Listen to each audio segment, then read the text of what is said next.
আমেরিকার centre for a new American সিকিউরিটির প্রধান নির্বাহী কর্মকর্তা রিচার্ড ফন্টেইন এই উত্থানের অক্ষশক্তি হিসেবে চিহ্নিত করেছে ইরানকে।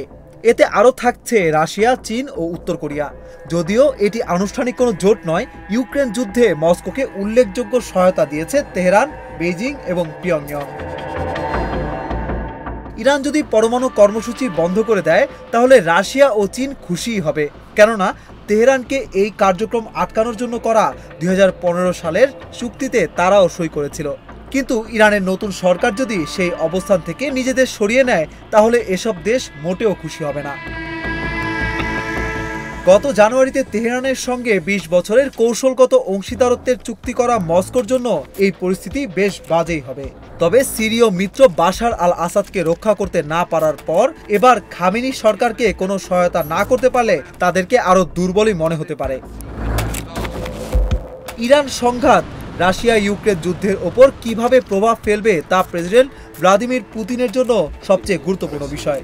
তারা ড্রোনের একটি কার্যকর উৎস হারাতে পারে, কিন্তু তেলের দাম বাড়লে যুদ্ধের অর্থায়নের জন্য ক্রেমলিন আরও নগদ অর্থ পাবে। এবং যদি আমেরিকা ইরানের সাথে দীর্ঘ যুদ্ধে জড়িয়ে পড়ে তাহলে ওয়াশিংটন কিয়েভের সামরিক সরঞ্জাম সরবরাহ কমিয়ে দিতে পারে। আরেকটি ব্যাপার ঘটতে পারে, যদিও তা বাস্তবে হবে বলে মনে হচ্ছে না। ইরানে হামলা চালানোর আগে মার্কিন প্রেসিডেন্ট ডোনাল্ড ট্রাম্পের দেওয়া ইঙ্গিত মোতাবেক এই সংঘাতের শেষ দিকে হলেও মস্কো যদি ওয়াশিংটন ও তেহরানের মধ্যে একটি চুক্তি করিয়ে দিতে পারে তবে তার বিনিময়ে রাশিয়া হয়তো ট্রাম্পকে ইউক্রেনের প্রতি মার্কিন সমর্থন আরও কমাতে বাধ্য করতে পারবে। এমনটাই বলছেন মন্টেন ইনস্টিটিউটের ভূ রাজনীতি এবং কূটনীতি বিষয়ের বিশেষ উপদেষ্টা ও সিনিয়র ফেলো মিশেল ডুক্লোস।